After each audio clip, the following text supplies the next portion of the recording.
నేడు టీటీడీ పాలక మండలి సమావేశం జరగనుంది. టీటీడీ చైర్మన్ బిఆర్ నాయుడు అధ్యక్షతన అన్నమయ్య భవనంలో సమావేశం జరగనుంది. మొత్తం 45 అంశాలపై చర్చించనుంది టీటీడీ బోర్డు. టీటీడీలోని కాంట్రాక్ట్ డ్రైవర్లను రెగ్యులరైజ్ చేసే అంశంపై చర్చించి తీర్మానం చేయనుంది బోర్డు. తిరుమలలోని పాత భవనాలను నూతన డోనర్ స్కీమ్ క్రింద పునర్నిర్మించే అంశంపై చర్చించనుంది పాలక మండలి. వేద పారాయణదారులకు నిరుద్యోగి భృతి క్రింద నెలకు 3,000 అందజేయాలనే తీర్మానంతో పాటు పలు కీలక అంశాలపై కూడా చర్చించనుంది బోర్డు.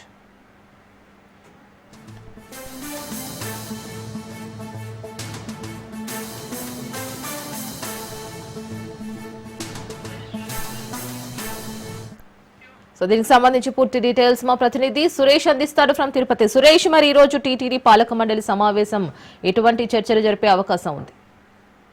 రైట్ రీనా, ఏదైతే తిరుపతి దేవస్థానం పాలక మండలి సమావేశం ఇవాళ ఉదయం 10:30 చైర్మన్ బిఆర్ నాయుడు అధ్యక్షన ప్రారంభం కాబోతుంది. ఎందుకంటే పూర్తిగా ప్రతి 45 రోజుల కోసం టీటీడీ పాలక మండలి సమావేశం ఏర్పాటు చేస్తున్న తరుణంలో ఇవాళ దాదాపు 45 పైగా అజెండా అంశాలను రూపొందించి తీర్మానం చేయబోతున్నారు. అలాగే తిరుపతి దేవస్థానం కాంట్రాక్ట్ డ్రైవర్లకు రెగ్యులర్ చేసే అంశాన్ని పరిశీలించి తీర్మానం చేయబోతున్నారు. అలాగే తిరుమలలో పురాతన పాత భవనాలను అలాగే డోనర్ స్కీమ్ మీద పునర్నిర్మించే అంశంపై చర్చించబోతున్నారు. అలాగే తిరుమల శ్రీవారి ఆలయంలో వేద పారాయణదారులకు నిరుద్యోగ వృత్తి కింద నెలకు 3,000 రూపాయలు అందజేయాలని తీర్మానం చేసే అంశాన్ని కూడా తిరుపతి దేవస్థానం పరిశీలించబోతుంది. మరోవైపు శ్రీవారి ఆలయానికి సంబంధించి అనుబంధ ఆలయాలకి ముడిసరుకుల కొనుగోలు వ్యవహారం, అలాగే తిరుపతి తిరుమలలో ఇంజనీరింగ్ పనులకు పలు అభివృద్ధి కార్యక్రమాలకు తిరుపతి దేవస్థానం బోర్డు ఆమోదించబోతుంది. అలాగే ప్రధానంగా గత కొంతకాలంగా అన్ని మధ్య ఉద్యోగస్తులు ఎక్కువగా చర్చలకు ప్రార్థనా మందిరాలకు వెళ్తున్న క్రమంలో వారి మీద ఎటువంటి చర్యలు తీసుకోవాలనే క్రమంలో గతంలో నిర్ణయం తీసుకున్న మేరకు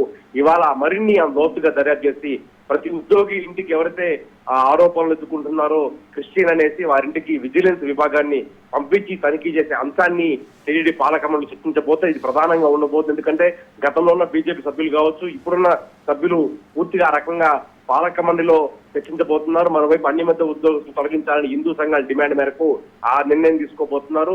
పూర్తిగా ముడిసరుకులు అభివృద్ధి సంబంధించి అలాగే రాబోయే వార్షిక బ్రహ్మోత్సవం సంబంధించి చర్చించబోతున్నారు. రీనా.